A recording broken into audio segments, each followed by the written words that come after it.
Assalamualaikum semua, selamat datang ke Bulletin Gadget pada minggu ini. Jadi inilah berita yang pertama. Lebih 90 juta muat turun data pengguna Muslim Pro dilaporkan telah dibeli oleh tentera Amerika Syarikat. Macam korang tahu kan, aplikasi Muslim Pro ni adalah aplikasi yang dimuat turun oleh semua orang Islam lah yang menggunakan iPhone ataupun Android. Aplikasi ni digunakan untuk tahu arah kiblat, waktu solat, waktu baca Al-Quran dan lain-lain lah. Terbaru telah dilaporkan bahawa tentera Amerika Syarikat telah membeli data pengguna Muslim Pro ni. Selain itu juga data ini turut dibeli oleh Xmode yang mengumpul data lokasi pengguna yang menggunakan aplikasi ini dan menjualnya kepada kontraktor dari Amerika Syarikat. Namun pihak Muslim Pro menafikan laporan tersebut. Jadi kepada korang semua yang macam tak tahu kan, boleh percaya tak Muslim Pro ni nak senang, gunakan alternatif lain. Kalau korang nak tahu alternatif lebih lanjut, korang boleh tengok Wiser punya artikel pasal alternatif kepada Muslim Pro punya application. Tiada lagi perakuan SIRIM untuk peranti 3G dan 4G yang tiada sokongan Voice over LTE bermula 2021.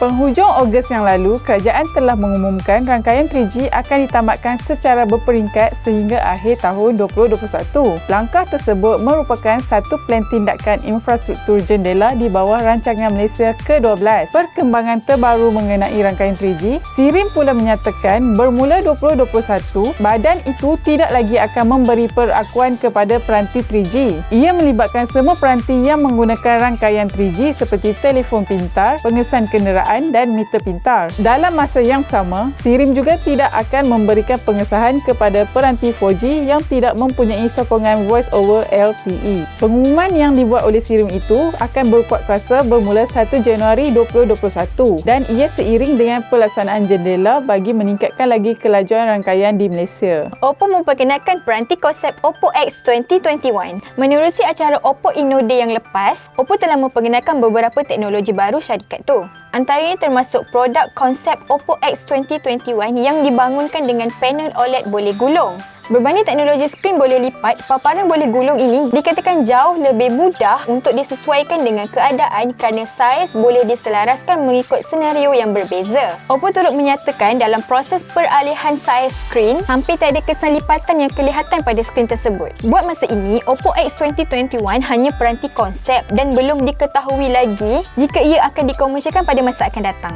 Vivo kini rasmi melancarkan Origin OS. Vivo kini telah rasmi melancarkan antara muka yang baru mereka iaitu Origin OS yang telah menggantikan Funtouch OS. Antara ciri yang menarik yang ada pada OS baru Vivo ni adalah dia lebih kepada stok Android. Dan to be honest lah, aku cakap dengan korang semua, aku suka tu nama Origin OS ni compare dengan Funtouch OS sebab Origin tu nampak macam Origin.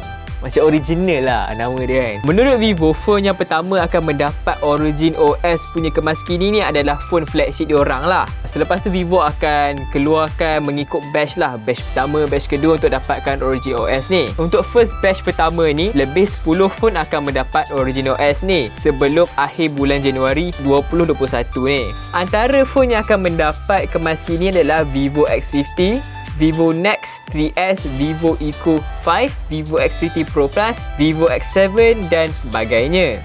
Untuk kumpulan kedua pula adalah Vivo X30, Vivo Nex 3, Eco Neo dan lain-lain. Untuk batch yang kedua pula, update ni akan datang sebelum tahun baru Cina. Untuk phone-phone Vivo yang lain pula yang tak ada dalam list ni akan menerima update ni pada suku kedua tahun 2021. Jadi apa pandangan korang pasal Origin OS ni? Personally aku rasa nama ni style, lepas tu aku rasa macam menarik jugalah apa yang ditawarkan oleh Vivo. iPhone 12 dilaporkan mempunyai masalah kesan warna hijau pada skrin. Pada bulan lalu, seperti yang semua tahu, Apple telah melancarkan 4 model iPhone 12. Terbaru, beberapa pengguna model iPhone 12 telah melaporkan peranti itu mempunyai masalah kesan warna hijau pada skrin. Secara khususnya, kesan warna hijau di sekeliling skrin tu akan lebih kelihatan dalam keadaan yang gelap. Masalah tu juga bukanlah masalah yang terpencil sebab ramai pengguna iPhone 12 menghadapi masalah yang sama. Dalam dokumen yang dikongsi penyedia perkhidmatan sah Apple pada minggu ini, Apple mengatakan bahawa pihaknya telah maklum berhubung isu berkenaan dan sedang menyiasatnya. Dan Apple juga menasihatkan kepada mana-mana juruteknik tak melakukan servis kepada iPhone yang terjejas sekurang-kurangnya buat masa ini. Apple turut meminta pengguna untuk mengemaskini iPhone mereka dengan versi iOS yang terkini. Ini bermakna masalah ini mungkin dapat diselesaikan melalui kemaskini akan datang. Sementara itu, bagi model iPhone 12 yang lain,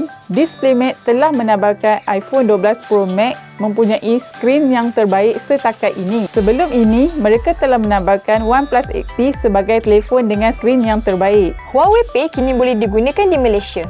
Huawei mengumumkan Huawei Pay sudah tiba di Malaysia. Ini bermakna anda boleh mengaktifkan pembayaran NFC melalui telefon. Fungsi ini berjaya dilakukan dengan kerjasama Union Pay dan Industrial and Commercial Bank of China iaitu ICBC. Ia hanya terhad kepada pembayaran kad kredit Union Pay yang dikeluarkan ICBC. Pembayaran tanpa tunai ini boleh diaktifkan melalui aplikasi Huawei Wallet yang terdapat dalam kebanyakan peranti Huawei. Ia juga menggunakan NFC dan cap jari anda. Selain itu, Huawei tidak menggunakan nombor bank dalam pembayaran. Sebaliknya, guna token khusus yang disimpan dalam telefon bagi fungsi keselamatan dan mengelakkan aktiviti berbahaya. Tambahan lagi, segala butiran bank milik pengguna juga tidak akan disimpan sama ada dalam telefon, pelayan Huawei Pay mahupun pekedai.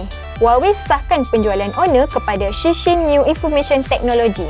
Honor kini bukan lagi sub jenama kepada Huawei Consumer Business Group. Bagi memastikan sub jenama tersebut berada dalam industri, Huawei telah menjualnya kepada Shixin New Information Technology Co. Ltd. Menerusi joint statement yang didedahkan, pemilik baru jenama Honor adalah dari konsortium yang terdiri daripada lebih 30 ejen dan pengedar jenama itu serta Shenzhen Smart City Development Group Co. Ltd. Selepas ni, Huawei tak memegang lagi mana-mana saham dalam syarikat baru Honor. Bagaimanapun, nilai jualan Honor kepada konsortium tersebut tidak didedahkan. Jadi itu je berita untuk Bulletin Gadget pada minggu ini. Kalau korang nak tahu lebih banyak lagi berita pasal gadget, korang boleh pergi ke website Wisermy. Bye, Assalamualaikum.